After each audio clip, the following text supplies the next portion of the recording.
Nintendo has a brand new OLED Switch coming in October. Here's what you need to know.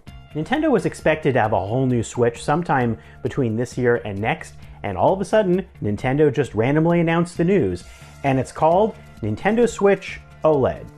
That's not very exciting, but it sets expectations for what this Switch is. It's really all about a new OLED display, which is a little bigger and should be crisper and brighter looking, but doesn't have a new resolution.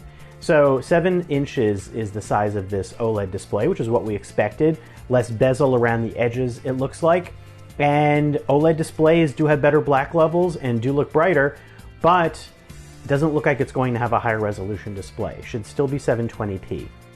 The other thing about this Switch is that it has an improved kickstand. The original Switch had a terrible kickstand. If you prop your Switch up on a table, this new adjustable kickstand looks promising. There's also upgraded storage on the internal storage on the Switch, 64 gigabytes versus 32 on the original, but really you're going to put a micro SD card in there, right? You should. And the other thing that's new on the Switch is better audio. There are new speakers that should have a better audio experience when you're playing it in handheld mode, but you know, a lot of people keep that Switch docked and a lot of people use headphones, and we haven't listened to the audio yet. Finally, there is a wired Ethernet port on the dock now, so if you don't want to connect over Wi-Fi, you really wanted that feature, you can do that now. These aren't really very exciting upgrades, and really it's all about that display. Here are the things that we didn't get. We didn't get a brand new chip, it looks like, so don't expect any new graphics upgrades. There isn't any 4K gaming on a TV. It looks to still be 1080p on a TV, 720p on the handheld.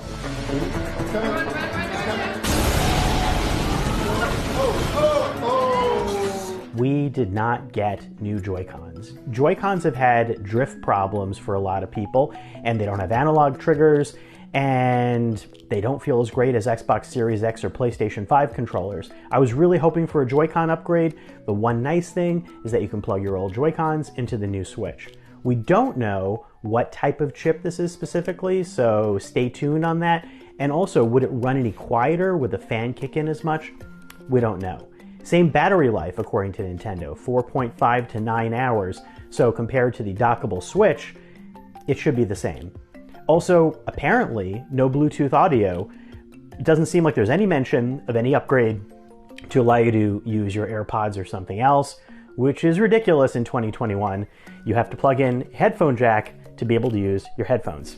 So should you get it? I mean, if you're getting a brand new Switch for an extra $50, it sounds like all those features are worth it, but it's not really a new Switch. This is an iteration, a variant. Nintendo does this with their handheld game systems, the Game Boys and the DS's and the 3DS's. We don't know when Nintendo will announce its next version of the Switch, or will this be it for a while? Will there be some sort of a Switch Pro? So if you're laying down $350, obviously it'd be disappointing if you waited and then found that there was another one around the corner. I do think if you're getting a new Switch, I would lean towards getting the OLED version, but if you already have a Switch, it doesn't sound like a reason to upgrade at all. We'll find out more when we actually get our hands on one and get to use one at some point. That's the news on the Nintendo Switch, and I'm a little disappointed.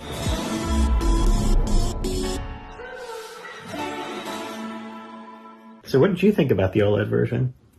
I kind of thought, I was kind of hoping for like a smaller pocket-sized Switch, but it was actually bigger. A bigger screen, bigger pixels. So did you like that? Not really. You wanted something smaller? Yeah, I was hoping for something kind of like a 2DS. Oh, that would be a cool idea. No, they didn't make that.